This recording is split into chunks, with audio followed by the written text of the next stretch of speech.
오늘도 동안 시니어반에 오신 여러분을 제가 진심으로 아주 많이 환영합니다. 우리 박수 한번 하겠습니다.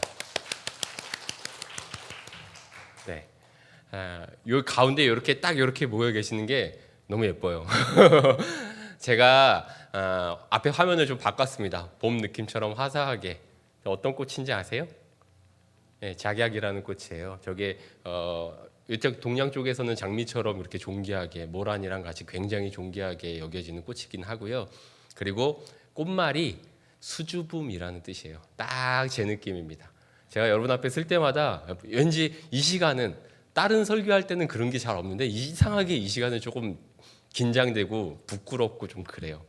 아마도 아직 나이가 어리고 연소한데 여러분들 앞에서 감히 나이 듦에 대해서 이야기를 한다는 것 때문에 그런 거 아닌가라는 생각이 들기도 하고요. 저도 한 번도 안 해본 일이기 때문에 사실은 여러분들과 같이 만들어간다는 그런 설레임, 또 그런 조바심, 또 어떻게 보면 두려움도 좀 있는 것 같아요. 근데 여러분들이 많이 격려해 주시고 또 참여해 주시고 하니까 정말로 많이 큰 힘이 됩니다. 혹시 여러분 교회 그 유튜브에 이게 올라오고 있는 거 보시나요? 다시 보신 분 혹시 있으세요? 많이 보시네요, 생각보다. 그죠? 근데 이게 지나간 강의들을 유튜브로 보고 싶은데 어떻게 하는지 몰라갖고 못 보시는 분들이 있으실 것 같아서 저희 그 휴대폰에 보시면 그 유튜브 그건 다 아시잖아요. 그죠? 빨간색 단추 이렇게 있는 거. 그거를 이렇게 딱 트셔갖고 저 맨 위에 동안 성결교회, 이 동안교회라고 치면 우리 교회 말고 다른 동안교회가 먼저 나오더라고요. 근데 동안 성결교회라고 이렇게 땅 치시면 그러면 이렇게 말씀의 능력을 경험하라 라고 표어가 나오고 우리 교회 마크가 이렇게 나와요. 근데 거기에 보면 제일 처음에 나오지 않고 여기 홈 말고 옆에 재생 목록이라고 있거든요. 그 재생 목록을 한번 꼭 누르시면 여기 이렇게 동안 시니어반 해갖고 두 번째 강의, 세 번째 강의가 이렇게 올라와 있습니다. 그거를 누르시면 보실 수 있고요. 난 그것도 잘 모르겠다 하면 아예 유튜브 트시고서 거기 맨 위에다가 동안 시니어 반이라고 치면 뭐 젊은 얼굴에 대한 거 몇 개 이렇게 올라간 다음에 바로 이제 우리 거가 딱 나옵니다. 동안 시니어 반. 그래서 그거를 누르시면 보통 제가 화요일, 수요일 정도에는 이렇게 업로드를 하려고 노력을 하거든요. 이 시간에도 들었던 거 다시 듣고 싶다 하시면 우리 교회 유튜브에 가셔갖고 그거 이렇게 누르시고 들어가신 김에 구독도 이렇게 눌러주시고 다른 목사님들 설교도 이렇게 해주시고 들으시고 그렇게 하면 좋을 것 같아요. 자꾸 들어야 내 거가 되잖아요. 그렇죠? 자, 오늘은 복습을 좀 하고 넘어가도록 하겠습니다. 사실 우리가 2주에 한 번씩 모이기 때문에 이게 지난번에 들은 게 뭐였더라 하고 좀 가물가물하거든요. 그래갖고 여러분들이랑 한 번 강의하기 전에 이 앞서 있었던 이야기들이 뭔지를 짧게 한번 정리를 하면 그런 게 기억에 또 잘 남거든요. 그래서 이 시간에 한번 기억을 더듬어서 1강부터 3강까지 어떤 거 들었는지 살펴보도록 하겠습니다. 제일 첫 시간에는 우리 시작 동안 시니어반 이렇게 강의를 했어요. 그러면서 제가 이런 얘기를 했어요. 나이가 든다는 건 더 이상 아쉬운 것도 아니고 서글픈 것도 아니고 슬픈 것도 아니다. 나이 든다는 게 물론 잃어버리는 게 있긴 있지만 하나님이 함께하고 계심을 가깝게 느낄 수 있는 기회의 시간이다. 그리고 더 나아가 그분의 사명을 감당할 또 하나의 시작이다. 그렇게 말씀을 드렸어요.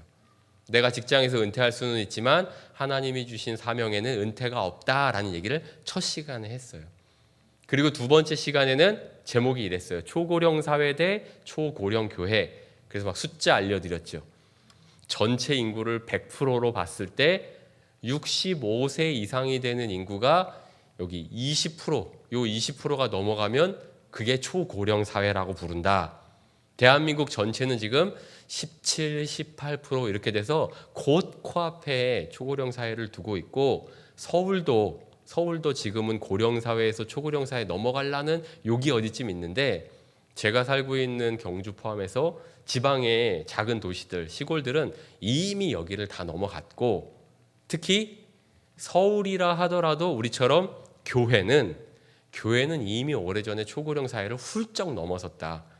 그런 이야기를 들었습니다. 그러면 큰일 났다. 교회는 소망이 없는 거네. 더 늙었네. 세상보다. 어떻게 하냐. 나이 든 사람만 자꾸 많고. 근데 그게 세상의 기준은 그렇고 그리스도인의 기준으로 봤을 때는 그렇지 않다라는 말씀을 드렸어요. 그래서 제가 실상 초고령 교회는 위기처럼 보이지만 위기가 아니고 그건 기회입니다. 이런 이야기를 드렸어요. 그래서 세상 사람들의 시각으로 초고령 교회를 보는 게 아니라 우리는 믿음의 눈으로 하나님이 주신 시니어를 봐야 된다. 그 이야기를 드렸었고요. 그래서 지난 시간에 2주 전이죠. 그때는 그러면 성경 속에서 멋지게 살았던 시니어 혹은 야 우리는 저렇게 살면 안 되겠다 했던 시니어는 누가 있느냐 9명 이야기를 살펴봤었어요. 그래서 까만색으로 표시된 이삭하고 엘리는 눈이 어두웠다 이런 얘기를 했었었고 그 뒤에 파란색으로 표시된 모세부터 갈렙까지는 나이가 들었지만 하나님의 일들을 아주 멋지게 감당한 위대한 영웅들이었다. 우리도 본받자. 우리도 할 수 있다. 그런 이야기를 지난 시간까지 들었습니다. 그리고 오늘 비로소 우리가 함께 배울 주제가 요건데 한번 같이 따라해 볼까요? 소명에는 은퇴가 없습니다. 예, 한 번만 다시 또 힘차게. 소명에는 은퇴가 없습니다. 제가 왜 이렇게 강조하냐 하면 우리 동안 시니어반 전체를 꿰뚫고 관통하는 한 문장을 꼽아주세요라고 하면 사실 이 문장이에요. 소명에는 은퇴가 없습니다. 그래서 어떻게 보면 전체 10강이지만 오늘 강의가 비중으로 치면은 한 반근 되는 절반쯤 되는 그런 느낌이에요. 저는 물론 이 이야기들이 늘 설교로 들었던 얘기처럼 느껴질지도 모르겠지만 오늘 여러분들이 이 말씀 요 한 시간 통해서 하나님의 큰 음성을 들으셨으면 하는 바람이 있습니다. 어떻게 하면 여러분들에게 요거를 좀 따분하지 않고 지루하지 않게 이야기를 할 수 있을까 고민을 하다가 아주 유명한 작가 이야기를 시작을 한번 하면 어떨까 그렇게 생각을 했어요. 여기 어니스트 해밍웨이, 여러분 해밍웨이라고 아시죠?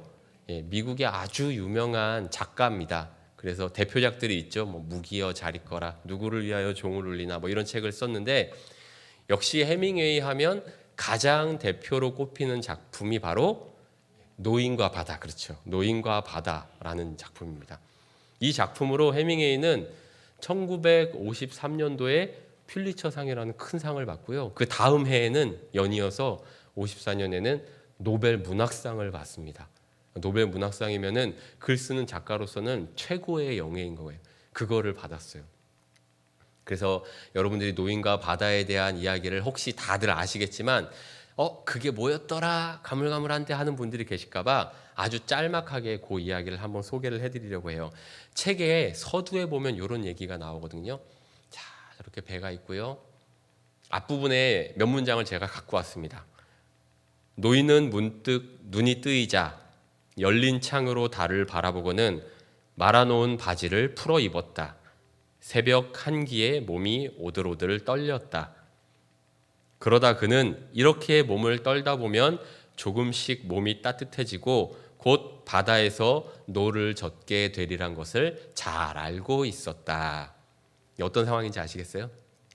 아침에 눈을 뜨고 일어났는데 몸이 찌뿌둥하고 날도 좀 춥네. 그런데 주섬주섬 옷을 입고 밖으로 그냥 나가는 거예요. 왜냐하면 지금은 좀 춥지만 조금 있다가 몸 움직이고 노 젓고 하다 보면 다시 몸이 데워질 걸 아니까. 이 이야기의 주인공이 여기 있는 요 할아버지입니다. 요 할아버지 이름은 산티아고라는 이름을 가진 할아버지고요. 이 할아버지에 대한 대략적인 소개는 글로 이렇게 표현되어 있습니다. 그는 멕시코 만류에서 조각배를 타고 홀로 고기잡이하는 노인이었다. 80날 하고도 나흘이 지나도록 고기 한 마리 낚지 못했다. 사실 산티아고 할아버지는 오랫동안 어부 생활을 해왔던 바다 사나이였기 때문에 약간 상남자죠. 그래서 그 동네에서 힘도 좀 있었었고 젊을 때는 좀 그래도 한가닥 했었던 그런 사람이었는데 나이가 들고 노인이 되니까 이제 안 되는 거예요. 본인 생각처럼. 그래서 80날 하고도 나흘이면은 84일이죠. 거의 3달입니다. 3달 동안 고기를 못 잡은 거예요. 그러면 사실 3달 동안 그렇게 못했으면 이제 그만할 때가 됐나 보다 하잖아요. 그런데도 85번째 되는 날 그는 여전히 고기를 잡으러 먼 바다로 향합니다. 그래서 조각배를 타고 저 먼 바다로 나가는 건 거예요. 제가 이 이야기를 여러분들에게 드리면서 어디까지 소개를 할까? 여기까지 할까? 아니면 그 뒤까지 다 할까? 하다가 조금만 더 해야지 생각을 했어요. 자, 85번째 되는 날 배를 타고 나갔을 때 이제 사건이 터지죠. 무슨 일이 터집니까? 큰 고기를 만납니다. 그 고기가 이름하여 이제 청새치, 블루마린이라고 부르는. 사실은 이 작품 때문에 유명해진 바다의 큰 물고기입니다. 낚시를 하는 사람들은 지금도 저 고기를 잡는 거는커녕 한번 얼굴이라도 보면 영광스럽겠다, 그렇게 생각을 한대요. 근데 저렇게 주둥이가 뾰족한, 길이가 길면 한 4m 되니까 저 할아버지가 탄 배보다도 더 길고 몸무게는 몇백 킬로그램 가는 그런 고기인 건 거예요. 그리고 힘이 엄청나게 세죠. 근데 이 고기가 탁 걸린 거예요. 어떻게 했을까요? 이 고기를 놔주면 나는 살 수 있는데 그럴 리가 없죠. 바다 사나이인데. 산티아고가 사투를 벌입니다. 고기의 힘을 빼고 낚으려고. 얼마나 벌였을까요? 사흘을 꼬박 배가 끌려다니면서 저 고기 힘을 빼는 거예요. 그래서 마침내 할아버지가 이깁니다. 그래서 산티아고가 저 고기를 이제 탁 낚아서 힘이 떨어진 고기를 배 옆에다가 묶고 항구로 다시 돌아오는 거예요. 근데 무슨 일이 벌어집니까? 작살로 이렇게 푹 해서 피를 빼고 힘을 뺐기 때문에 그 피냄새를 맡고 뭐가 달려들겠어요? 상어떼가. 상어가 한 마리가 아니라 상어떼가 달라붙어서 계속 뜯어먹는 거예요, 이 물고기를. 그러니까 산티아고 할아버지가 어떻게 했겠어요? 또 상어들을 막 쫓으면서 싸웠겠죠. 그러면서 몇 날 며칠을 그렇게 햇빛 아래에서 또 추운데 밤 바다 위에서 사투를 벌이다가 항구로 돌아와요. 근데 돌아왔을 땐 어떻게 돼 있었을까요? 뼈만 앙상하게 있는 거예요, 그 고기가. 그래서 참 이게 뭐냐 허무하다. 그리고 항구로 돌아왔는데 사람들이 나와서 구경할 거 아니에요. 와, 도대체 며칠 동안 나가서 안 들어와서 어떻게 됐나 걱정했는데 보니까 산티아고 할아버지가 무사히 돌아왔고 힘이 쫙 빠져 있어요. 근데 배 옆에 뼈가 이렇게 붙어 있어. 어마어마한 뼈가. 비록 뼈만 붙어 있긴 했지만 사람들이 더 이상 산티아고를 한물간 늙은이라고 보지 않았대요. 그리고 집에 와서 너무 힘드니까 산티아고가 잠을 잡니다. 그리고 꿈을 꿔요. 무슨 꿈을 꾸냐 하면 사자 꿈을 꿔요. 그렇게 끝이 납니다. 근데 제가 이 이야기를 드리는 게 노인도 뭐 끝까지 강인하게 어떤 큰 일을 해낼 수 있다, 큰 수확을 거둘 수 있다, 뭐 그런 이야기를 하려는 건 아니고요. 사실은 제가 앞부분에서 끊으려고 했었던 이야기가 있어요.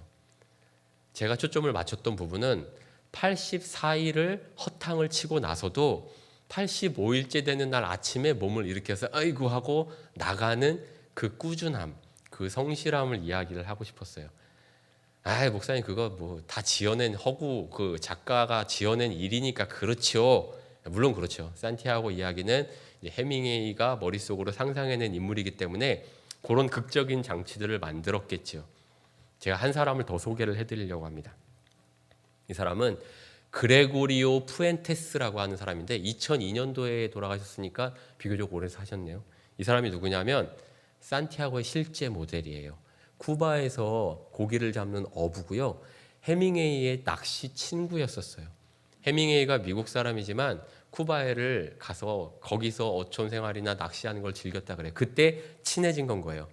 그래서 친해갖고 서로 밥도 먹고 뭐 술도 한잔 했겠죠. 그러면서 이야기를 했는데 이 산티아고란다. 이 푸엔테스 할아버지가 해밍웨이에게 그런 이야기를 한 건 거예요. 내가 몇 날 며칠 동안 고기를 못 잡았다. 그게 53일이래요. 53일을 허탕을 쳤는데 그 다음에 나갔더니 큰 물고기를 6마리를 잡았다. 근데 그 6마리를 잡고 돌아오는데 상어떼가 달라붙어 갖고 다 뜯어 먹겼다. 근데 그 얘기를 들은 거예요. 근데 해밍웨이가 그 얘기를 듣고 내가 이 얘기 책으로 써도 돼요? 이렇게 물어본 거예요. 그거 뭐 쓸 게 뭐 있다고, 그것뿐인데 마음대로 하시라고. 그리고 밥 한 끼 얻어먹고 그 얘기를 써도 된다고 허락을 해준 거예요. 그 얘기를 해밍웨이가 고민하면서 마침내 노인과 바다라는 작품을 만들어낸 겁니다. 밥 한 끼로 하기엔 너무 서운하잖아요. 그죠? 책이 그렇게 잘 됐는데. 나중에 해밍웨이가 다시 찾아왔어요. 푸엔테스를. 그러고서는 당신 덕분에 내가 작가가 돼서 돈을 많이 벌었습니다. 그래서 뭐 요거 그냥 넣어두세요라고 쌈짓돈을 이렇게 휙 던져주고 도망갔어요. 그게 얼마였냐면 7만 불이었대요. 1950년대 당시에 7만 불이고 미국도 아니라 쿠바였으니까 사람들이 이렇게 환산을 해보니까 근로자들이 한 7년 동안 일한 돈 정도래요. 현재로 치면 뭐 한 3억에서 5억 가까이 되는 돈이겠죠. 큰 돈을 그렇게 준 건 거예요. 그러니까 친구 한 명 잘 두고 얘기 한번 잘 던졌다가 큰 돈을 번 아저씨죠. 이 할아버지가 2002년도에 105세 나이로 돌아가시기 전까지 저 뒤에 있는 것처럼 요 그림이거든요. 이게 해밍웨이고 본인이에요. 그리고 해밍웨이 이름으로 된 낚싯배와 낚시 장비도 갖고 있었어요. 친구니까 다 준 건 거죠.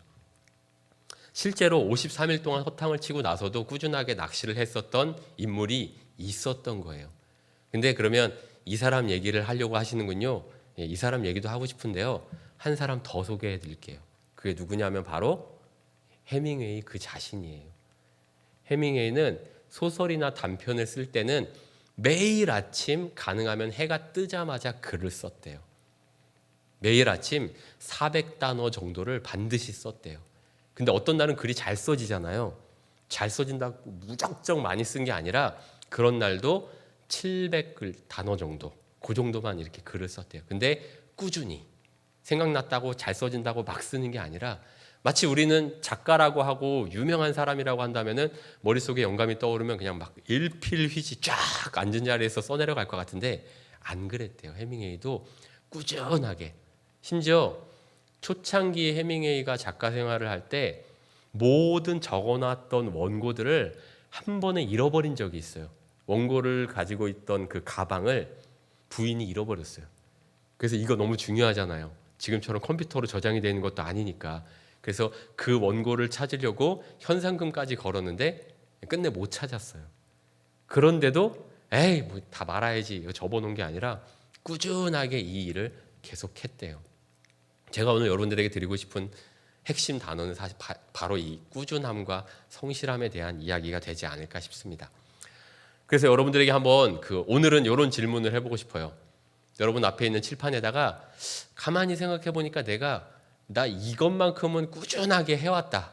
내가 지금까지 살면서 아니면 혹은 그렇게 실제로는 못했다 하더라도 내 마음속에는 나는 그렇게 하려고 좀 노력을 해왔다 하는 거. 그런 일들을 한번 생각나는 대로 칠판에다 한번 적어보실까요? 잠깐만 이렇게 칠판에다가 내가 이것만큼은 정말 꾸준하게 지키려고 해왔다. 혹은 하려고 마음은 먹고 열심히 생각은 해왔다 하는 거 있으면 한번 잠깐만 써보세요. 네, 한번 다 쓰신 분들 이렇게 들어서 보여주세요. 일기 쓰고 운동하는 거, 그 다음에 직장 다니는 거, 기도하시는 거, 그리고 잘 펴볼까요? 글씨가 작아갖고. 제가 이제는 잘 못 알아보겠어요. 제가 가까이 가서 한번 보고 올게요. 네, 여러분 정말 존경스럽습니다. 열심히 사셨어요, 그죠? 일도 열심히 하시고 자녀도 열심히 키우시고 적지는 않았지만 사실은 매일 일어나서 밥하고 그 사람들 다 일 내보내고 학교 보내고 그게 쉬운 일이 아니잖아요.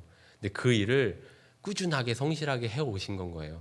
근데 그것만으로도 사실은 여러분의 삶이 누군가를 위해서 정말 반짝반짝 빛나게 해주는 멋진 삶이었었어요. 근데 오늘 제가 드리려고 하는 그 이야기는 여기에서 한 걸음 좀 더 나간 이야기입니다. 제가 책을 한 권 들고 왔어요. 이 책인데요. 책 제목은 나이들매 신학. 근데 제가 참 아쉬운 게 뭐냐면 책 제목에다가 이렇게 신학이라고 적어 놓으니까 이건 어려운 책이다. 이거는 목사님들 보는 책이다. 그런 느낌이실까 봐. 사실은 그렇지 않아요. 이 책이 굉장히 쉽고 간결하게 쓰여져 있고 제가 소명에 대한 이야기를 찾다가 이 책만한 책이 없다라고 느껴서 이게 혹시 괜찮으시다면 우리 한번 나중에 다 같이 읽고 공부를 했으면 좋겠다. 왜냐하면 공부도 할 수 있도록 만들어진 책이거든요.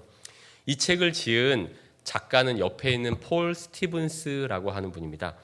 이 폴 스티븐스 목사님이시기도 하고 대학교의 교수님이시기도 한데 이분이 우리나라 나이로 치면 소띠 올해 83세 본인도 스스로 노인인데요. 자기 표현으로는 당신 표현으로는 이 책은 내가 나를 위해서 썼다라고 서문에 돼 있어요.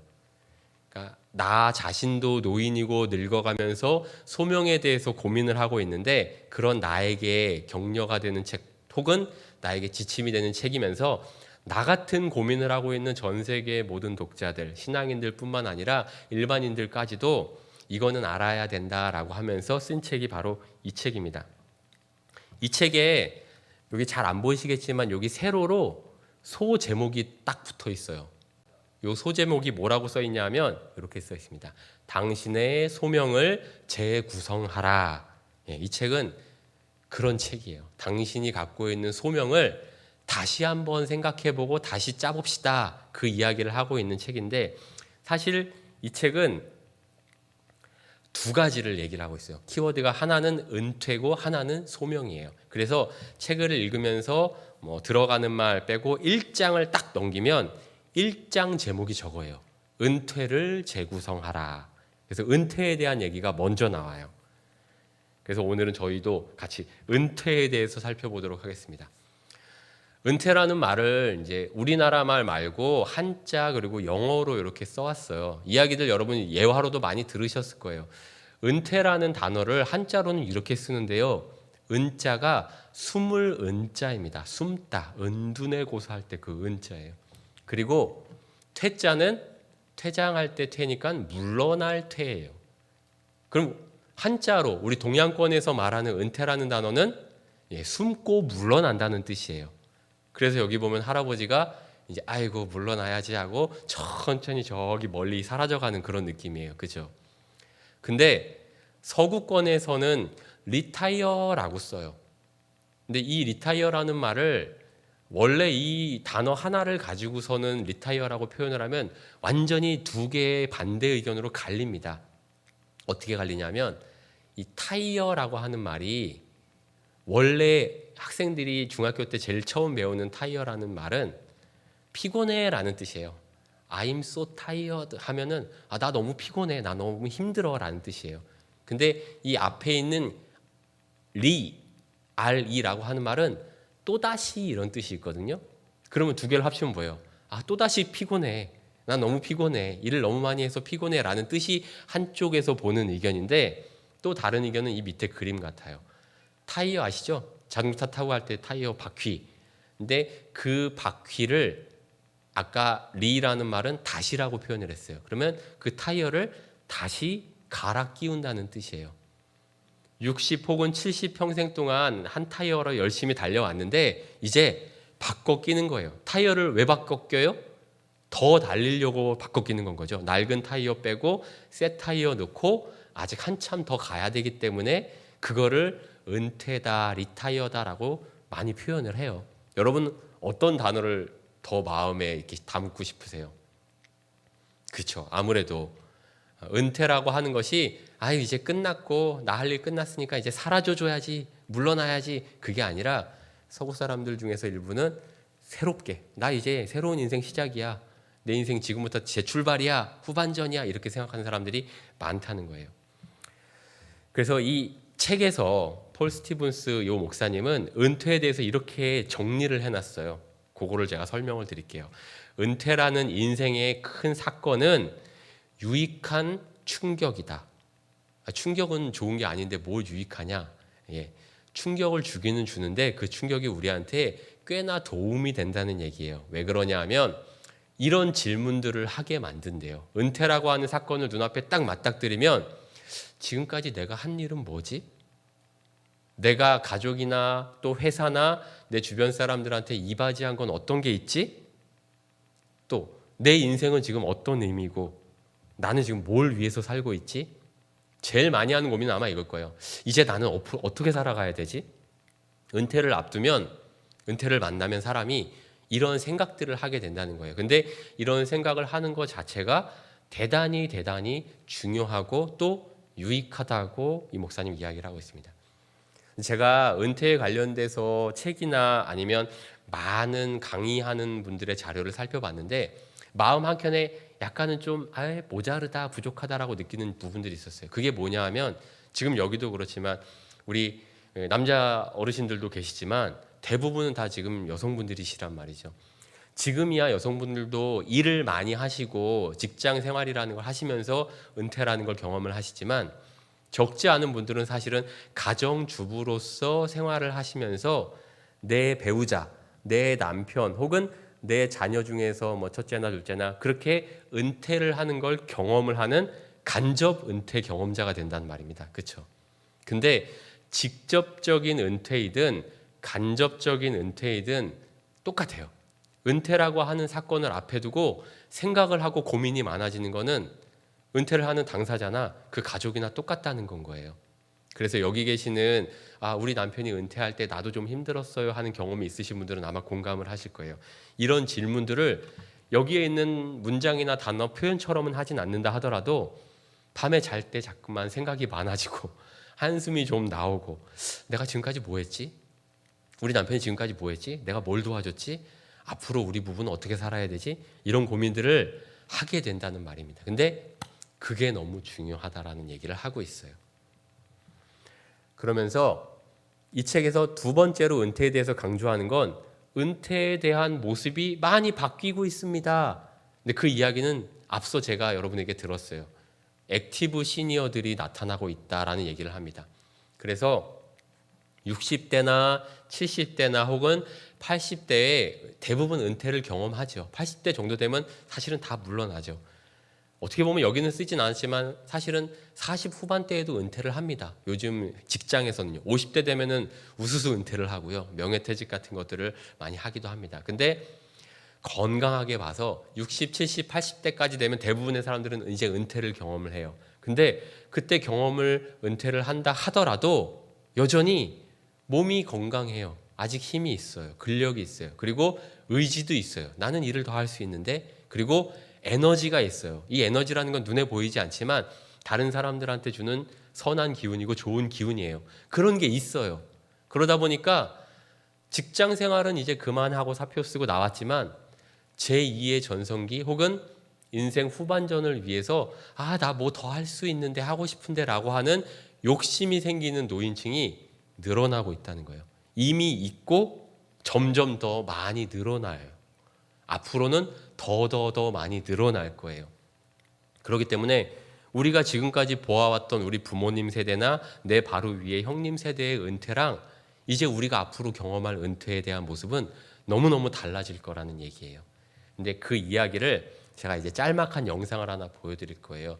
이 영상은 뭐냐 하면 기독교 텔레비전 중에서 CTS라고 큰 방송이 있습니다. 그 방송국에서 2023년도에 한국교회가 주목해서 해결해야 될 과제를 7가지로 정리를 해놨어요. 근데 그 7가지 과제들 가운데 시니어 목회 이거 어떻게 할 거냐? 이거 너무 중요한 문제다라고 각계 전문가들을 이렇게 초청을 해놓고 토론을 한 건 거예요. 근데 그 토론을 할 때 여기 계시는 교수님이 한국교회의 시니어들의 특징이 이렇습니다라고 하는 거를 설명을 해줬어요. 이게 1시간짜리 영상인데 다 볼 수가 없으니까 요 교수님이 하시는 이 부분에 대한 이야기만 제가 한번 저 분석 결과들을 할게요. 쭉 보면서 제가 든 몇 가지 그 한국교회 시니어들의 특징이라고 하면 요약해 보면 첫째는 나이에 구애받지 않는.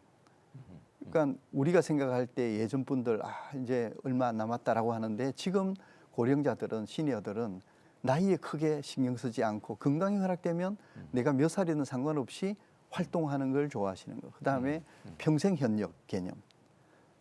내가 뭐든 해야 된다. 과거에는 뭐 그냥 소일거리 하면서 적당히 시간 보내면 되지 이런 생각이 많았다면 지금은 그런 분들이 점점 적어져요. 아까 뭐 무위를 말씀하셨는데 그래서 뭐든 예. 평생 현역처럼 내가 할 일이 있으면 하겠다는 의지가 저 조사 결과에서 많이 나오고 있고요. 점점 그리고 욕구가 많아진다는 거죠. 프로그램이 단순한 뭐 재미있게 해주고 즐겁게 해주고 식사 대접해주는 이런 몇 가지가 아니라 욕구가 다양해요. 이런저런 그만큼 의지가 있다는 거고 활동력이 있다는 거고 이런 욕구들에 맞는 사역을 교회가 이제 제공을 해야 될 때다라는 걸 조사 결과에서 엿볼 수가 있습니다. 여기 보면은 이제 10가지의 주제가 있습니다. 이제 교회 안에 있는 시니어 중에서 여러분들이 저한테는 굉장히 좋은 동역자들이세요. 왜냐하면 여러분들의 생각을 가지고 제가 앞으로 강의를 어떻게 꾸며 나가야 될지를 힌트를 얻기도 하고 이 내용을 바탕으로 우리 교회랑 상황이 비슷한 교회들의 다른 교회들도 강의할 자료를 준비를 할 수 있거든요. 여기에 있는 노후 건강서부터 마지막 기타까지 10가지가 있는 것 중에서 요즘 내 관심사는 이거다.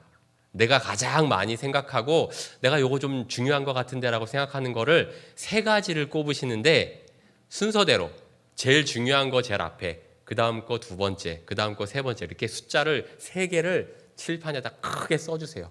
앞에서부터 하나, 둘, 3가지를 골라보세요. 노후 건강, 요거 1번 노후 건강은 내 건강을 말하는 겁니다. 그 다음에 2번은 나 말고 다른 가족들의 건강이고요. 3번은 교회 생활, 신앙 생활에 대한 부분이고 4번은 뭐 자녀의 결혼이든 뭐 자녀의 그 직장 문제든 이런 자녀에 관련된 문제. 5번째는 경제에 대한 문제, 돈에 대한 문제고 6번째는 내가 직장 갖고 싶은데 혹은 내 지금 있는 직장에서 어떻게 할지, 일자리에 대한 문제. 그 다음에 7번째는 이제 취미나 여가 생활에 관련된 부분들, 제일 요즘에 관심이 많다. 뭐 여행이든 운동이든 이런 거 있잖아요. 배우는 거. 그 다음에 8번째는 이웃 간의 관계, 인간관계. 요거는 내 이웃집에 사는 사람들뿐만이 아니라 내 친인척도 포함됩니다. 이웃과의 관계를 푸는 문제 이런 부분. 그 다음에 9번은 내가 인생을 어떻게 하면 잘 마무리할 수 있을지에 대한 부분이에요. 죽음에 대한 문제라든가 사후에 대한 문제들. 그 다음에 여기 없다. 내가 지금 남북 문제와 세계 평화가 관심인데 여기 없다. 그러면 기타에다 쓰시고 10번 쓰시면 됩니다. 자, 한번 고민을 해보시고, 자, 숫자 3개 다 쓰셨어요? 자, 한번 들어서 저한테 보여주세요. 저도 또 가까이 한번 가보도록 하겠습니다. 제가 이제 양쪽을 다 봤잖아요. 보고 나니까 요 뒷부분에 나오는 그 한국교회의 전체적인 조사를 한 자료가 있거든요. 거의 비슷해요. 한번 보여드리겠습니다. 자, 요즘 개인적인 관심사가 뭐세요? 보면 그래프가 뭐 푹 치솟아오는 요거 있죠, 요거. 이게 뭐냐면 본인과 가족의 건강이에요. 근데 우리도 마찬가지예요. 내 노후의 건강이 압도적 1위예요, 보니까.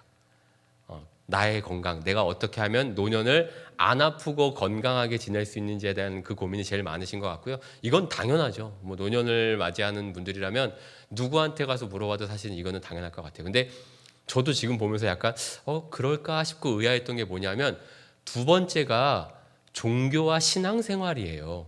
근데 여기 지금 써주신 분들도 종교와 신앙생활을 많이 써주셨어요. 그래서 노년이 되면 내 신앙생활이나 교회 생활에 대해서 관심이 많고 생각이 많아지는구나. 진짜 그럴까라는 이 표를 보면서 제가 좀 의심스러웠는데 진짜 그러네요. 이 2가지를 합치면 사실은 거의 대부분 나머지를 다 합친 것보다도 훨씬 많잖아요. 3번째는 자녀의 취업이나 결혼 출산이고요. 그 다음에 가족관계, 생계와 경제 문제, 여가, 친구관계, 난 그런 거 모르겠다 하는 분도 있었었고요. 근데 우리 교회도 지금 비슷한 것 같아요. 여러분들이 가지고 있는 그런 여러 가지 관심사들을 사실은 누가 해결해야 돼요? 여러분 혼자 그냥 스스로 해결해야 될까요? 사실은 그래요. 사실 국가가 해결을 해주면 얼마나 좋아요. 근데 아시잖아요. 국가가 그 모든 것들을 세세하게 해결을 해주기가 쉽지가 않고, 그렇다면 내가 혼자 나 스스로 이걸 어떻게든 발버둥 쳐서 해볼까? 노후에 대한 준비가 잘 돼 있고 건강관리를 잘 하신 분이라면 그래도 어느 정도 혼자 해결을 할 수 있겠지만 또 그게 안 되는 분들이 실상 있단 말입니다. 그래서 저는 그거를 혼자 안 했으면 좋겠어요. 그럼 어떻게 해결하느냐? 누가 해주냐? 그거를 교회가 같이 하는 건 거예요. 그래서 이런 조사가 나옵니다. 고령의 교인들이 프로그램에 참여를 하고 싶어 하는지 안 하고 싶어 하는지 그거를 물어봤어요. 그랬더니 전혀 없다. 나는 교회에서 뭐 해도 참여 안 한다. 별로 없다. 참여하고 싶지 않다는 건 거죠. 그 응답이 17.5%. 아니다. 나는 참여하고 싶다. 그럴 마음이 있다. 약간 있다. 이게 42.8%고요. 매우 있다. 하기만 하면 난 반드시 꼭 참여할 거다. 그게 27.4%. 2개 합치면 70%예요. 그리고 잘 모르겠다, 무응답. 요 응답을 빼고 나면 실제로 교회 안에서 시니어들, 노인과 관련된 프로그램을 열어준다 그러면 나는 참여하고 싶습니다 하는 게 거의 8대2, 7대3 정도로 압도적으로 많은 건 거예요. 그런 면에서 우리 교회는 다른 교회들이 안 하는 거 지금 앞서가고 있는 건 거예요. 그러면 한 번 더 이제 물어본 건 거예요.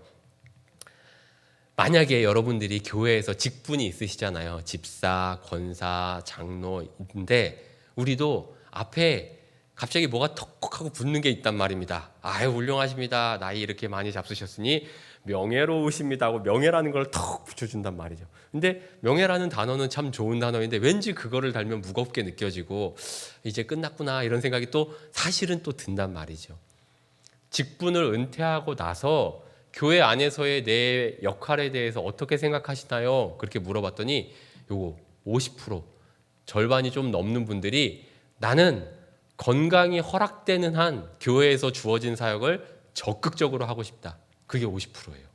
그리고 나는 아직 교회에서 일을 할 만큼 신체적, 정신적인 능력이 된다. 이것도 40%예요. 나는 교회에서 은퇴했더라도 여전히 교회의 정책을 결정하는 데 참여해보고 싶다. 그게 또 40% 가까이 돼요. 이 제일 끝에 있는 건 더 아주 적극적이죠. 나는 늦은 나이지만 평신도 선교사로 나가고 싶은 마음이 있다. 그것도 13% 되는 거예요. 와, 이런 조사를 보면 교회 안에 액티브 시니어가 많아요. 몸이 아프고 연약하고 섬기고 도와줘야 될 노인이라고 여전히 교회들은 어르신들을 그렇게 생각을 해요. 맞죠? 그런 도움이 필요한 분들이 분명 있습니다. 우리가 반찬 가져다 드리고 또 병원도 모시고 가고 자꾸 들여다보고 챙겨줘야 될 어르신들도 많이 있는데 훨씬 더 많이 압도적으로 나는 아직 일하고 싶고 일을 할 수 있습니다라고 하는 적극적인 시니어들이 교회 안에 훨씬 많아요. 그러면 교회가 어떻게 해야 되겠어요? 향후 교회의 핵심 사역은 다음 세대를 잘 키우고 예배를 아주 적극적으로 만들고 풍성한 은혜의 나눔 있는 예배를 만드는 것도 좋지만 이거를 빼놓을 수가 없는 건 거예요. 여기 보면 60에서 100 플러스. 아유 목사님 100 플러스는 무슨 그런 말씀을 하세요. 제가 다음 시간이나 다다음 시간 때 이게 왜 100 플러스가 허황된 말이 아닌지를 말씀드릴게요. 자, 60에서 100세가 훌쩍 넘는 시니어 세대가 삶의 목적과 소명을 잃어버리지 않도록 온전한 예배와 신앙 훈련을 통해서 신실한 공동체를 활성화하는 것. 자, 다시 한번 천천히 읽어볼게요. 60에서 100세 여기 다 포함되시죠? 그죠? 50대도 있으시지만 우리 시니어가 삶의 목적, 소명을 잃지 않도록 교회가 예배를 아주 온전하게 잘 준비를 해야 되고요. 그 다음에 이런 신앙의 훈련들을 통해서 한 사람 한 사람을 개인적으로 도와주는 것뿐만 아니라 신실한 공동체를 만들어야 돼요. 시니어 그룹을 만들어야 돼요. 그래서 저 사람 상황을 내가 너무 알겠고 내 상황을 다른 사람이 알아주는 그런 시니어 공동체들이 많이 생겨야 돼요. 그래야 아까처럼 나 혼자 너무 힘들게 이런 인생의 고민들을 갖고 씨름하지 않게 된다는 이야기예요. 다시 이 책으로 돌아옵니다.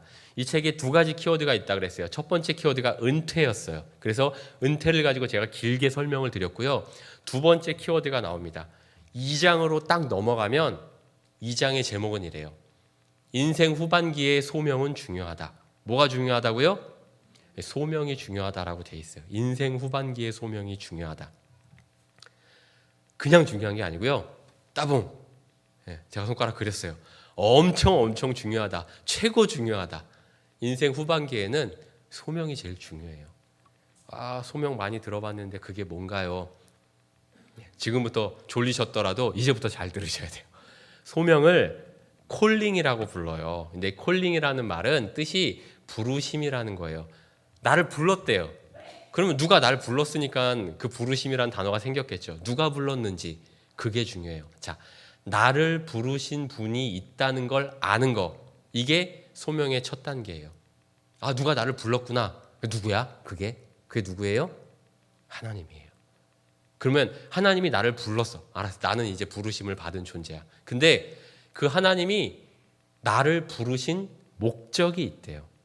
그거를 아는 거예요. 근데 이 목적이 뭔지를 아느냐가 중요한 게 아니라 하나님이 나를 부르신 목적이라는 게 있으셨대. 하나님이 나를 부를 때 심심해서 그냥 누구야 부른 게 아니라 생각을 갖고 나를 부르셨다는 그 자체. 그게 내가 뭔지는 잘 모르겠지만 하나님이 나를 부르신 목적이 있구나라고 하는 그 자체를 아는 게 두 번째 단계예요. 그러면 자연히 궁금하잖아요. 그게 뭔데요? 하나님, 나를 이 땅에 보내신 하나님의 목적이 뭔지를 이렇게 써주면 좋잖아요. 너는 이 땅에 내려가서 성내동에 교회를 짓고 새벽 예배를 빠지지 말아라. 그러면 내가 그거를 잘 할 텐데 써있지가 않단 말이에요. 그런 책이나 아니면 내비게이션 목적지 같은 게 없어요. 그러다 보니까 우리는 어떻게 해야 되냐 하면 그 목적을 꾸준히 찾아 나가야 돼요. 그리고 그거를 나 혼자 하는 게 아니라 그 일을 교회 공동체와 함께 해나가는 것. 이 책은 소명을 그렇게 정리하고 있어요. 자, 다시 정리하면 소명은 나를 부르신 하나님, 그거에 대해서 일단은 깨닫고 그 하나님이 나를 부르셨을 때는 분명한 목적이 있으셨대. 그게 뭔지 알 수는 없지만 그거를 찾아야 돼. 끝까지 찾아 나가야 돼요. 그리고 그 일을 나 혼자 외롭게 하는 게 아니라 내 주변에 있는 사람들과 함께, 신앙의 동역자들과 함께 해나가는 것. 그게 이 책이 말하고 있는 은퇴 후의 소명에 대한 아주 중요한 단어들이에요. 조금 더 들어가 볼게요. 이 책에서 폴 스티브스 목사님은 그래서 자기 소명을 이렇게 표현을 합니다. 근데 저도 대단히 공감이 됐어요. 그래서 나의 소명도 이런 거겠구나라고 한 문장으로 정리하면 그렇구나 생각을 했어요. 제가 읽어보겠습니다. 나의 소명은 세상을 살아가는 하나님의 사람들을 격려하는 것이고 하나님과 이웃을 사랑하며 자연과 사람을 아름답게 가꾸어가는 것입니다. 근데 여기에 그거를 어떻게 할지에 대해서는 안 나와 있어요. 저는 목사로서 꼬맹이 아이들, 이제 막 태어나서 꼬물거리는 아이들한테 하나님의 말씀을 가르쳐요. 애들한테 오늘 예수님이 십자가 진 얘기를 했어요. 막 죄에 대해서 얘기했어요. 이제 태어나서 삶이 이제 3년, 4년 된 애기들인데 그걸 어떻게 알아요? 근데 성령의 역사하심을 믿고 그 아이들한테 복음의 씨앗을 던져요. 그게 세상을 살아가는 하나님의 사람을 격려하는 거예요. 또 한편으로는 여러분들을 만나서 여러분을 격려해 드려요. 여러분의 인생을 이만큼 살아왔고 이제 살아온 날보다 살아갈 날이 조금 적은 것 같은데 그럼 뭐 이제 좀 편하게 살아야지, 이제 뭐 되는 대로 살아야지가 아니라 여러분 열심히 사셔야 됩니다 라고 계속 격려해 드리는 거. 이게 제 사명이에요. 주중에는 제가 뭐 해요? 몸이 불편하고 치매가 있는 어르신들 차로 모셔다 드리고 밥 챙겨 드리고 또 그분들 프로그램도 하고 손잡아 드리고 안아 드리고 그런 걸 해요. 격려해 드리는 건 거예요. 이웃을 사랑하는 거예요. 그러면서 자연도 사랑하고 내 후대에 물려줄, 내 자녀들에게 물려줄 이 세상을 가꾸는 일도 하나님이 나에게 주신 소명이다, 그렇게 생각하는 거예요. 이 소명은 여러분들에게도 공통되는 소명이라고 저는 생각해요. 여기서 빠져나갈 사람은 없는 것 같아요. 그렇다고 한다면 역할은 이제 달라집니다. 여러분들이 이제서 나는 신학을 해갖고 저 앞에 목사님처럼 나도 목사가 되겠어, 하나님이 그걸 원하시는 게 아니에요.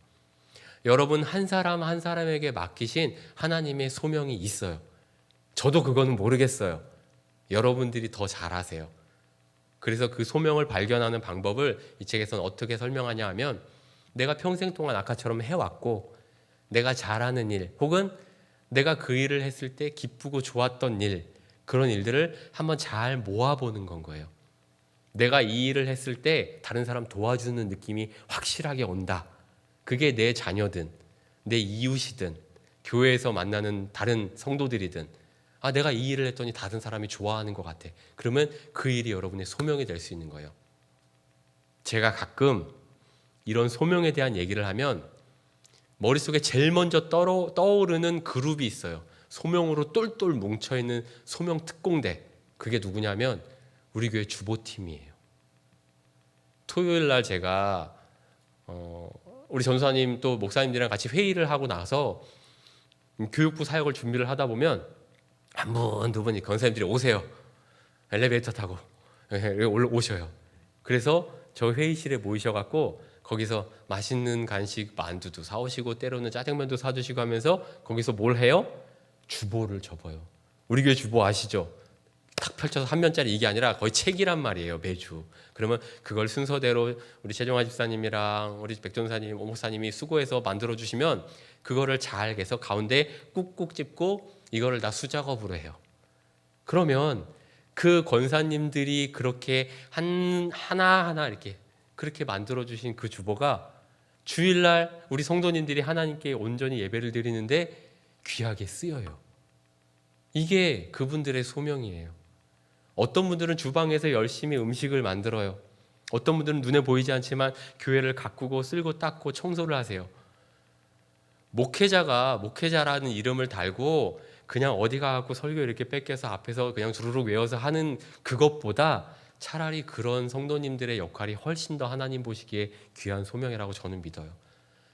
저를 가르쳐 주셨던 목사님이 호떡 한 장을 굽더라도 그게 소명이 될 수도 있고 그게 상술이 될 수도 있어 말씀하셨어요. 어떤 일을 하느냐가 중요한 게 아니라 그 일을 내가 어떤 마음으로 누구를 위해서 무엇 때문에 하느냐가 중요한 건 거예요. 하나님의 소명은 그런 거예요. 한번 조금 더 이야기를 해볼게요.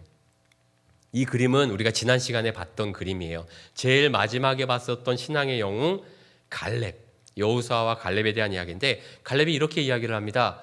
오늘 내가 85세가 됐는데 모세가 나를 보내던 그때와 같이 내가 여전히 강건합니다. 내 힘이 그때나 지금이나 같습니다. 싸움을 할 수도 있고 출입을 감당할 수 있으니 여호와께서 말씀하신 이 산지를 내게 주십시오. 갈렙은 자신이 잘하는 그 일을 놓지 않았어요.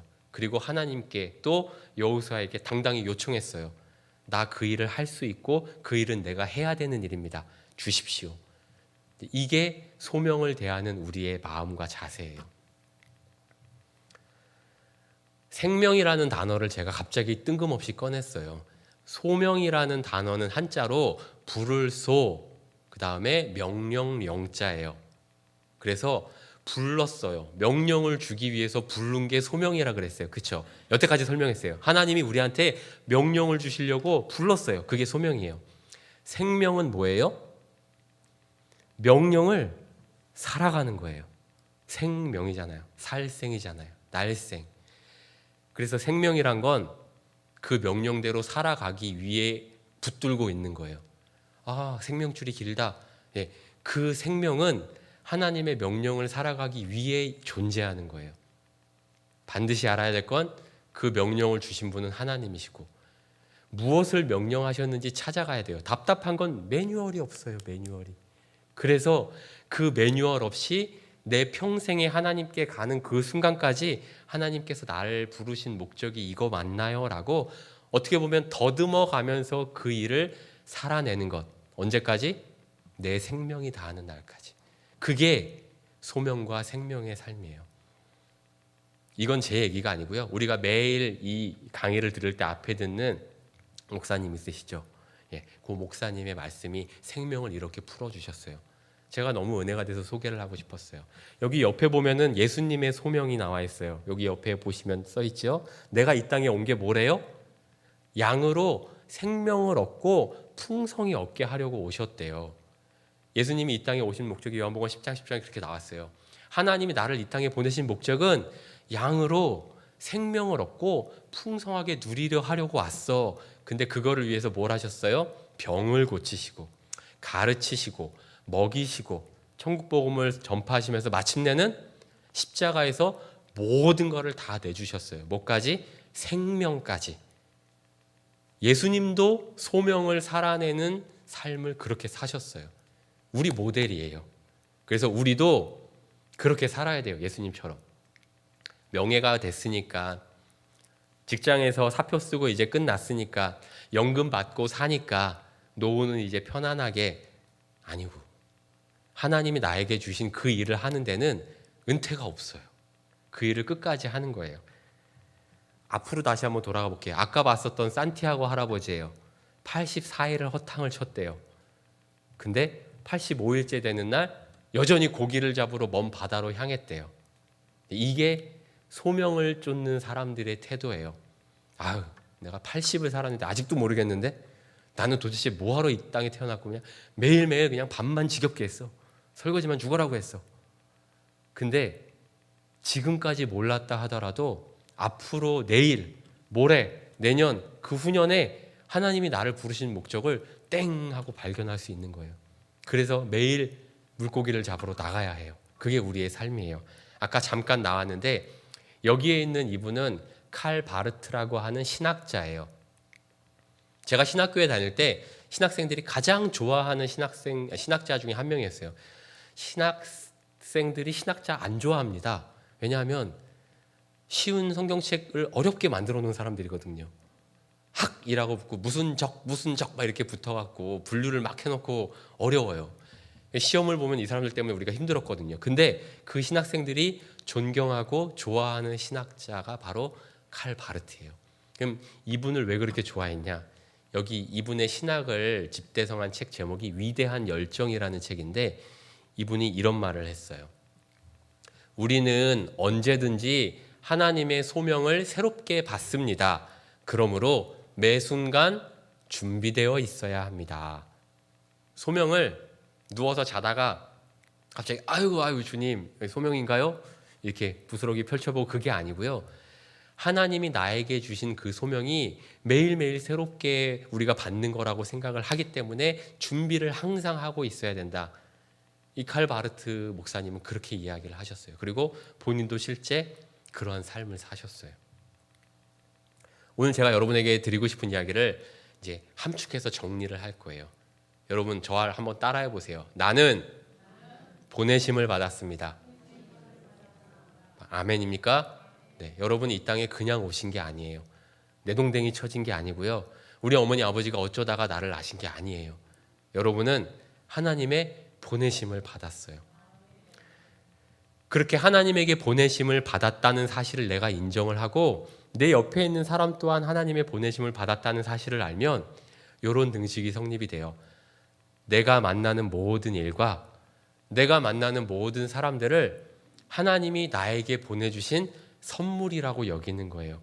저 왼수, 저거는 왜 태어나갖고 나를 이렇게 힘들게 하나, 내가 왜 저 사람을 만났을까가 아니라 하나님이 내가 뭔지 모르겠지만 내 평생에 이루어야 될 그 뜻을 이루시려고 나에게 저 사람을 선물로 보내셨구나, 나에게 이 일을 맡기셨구나, 나에게 이 직분을 주셨구나, 선물이구나.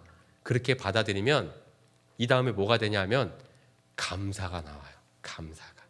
그래서 은퇴가 없는 소명의 삶은 어떤 열매를 맺냐 하면 감사의 열매를 맺어요. 사랑하는 우리 시니어 가족 여러분, 이제 3시가 됐습니다. 이제 마무리를 해야 돼요. 여러분의 삶에 은퇴가 없어요.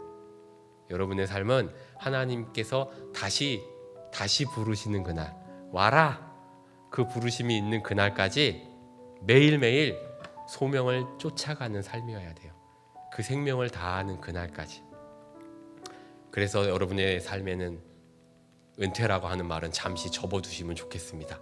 세상 사람들이 말하는 은퇴는 존재할 거예요. 하지만 그리스도 안에서 사명을 갖고 있는 우리들에게는 이 은퇴가 없습니다. 그래서 이 시간에 잠시 우리 눈을 감고 함께 기도하는 시간 가졌으면 좋겠습니다.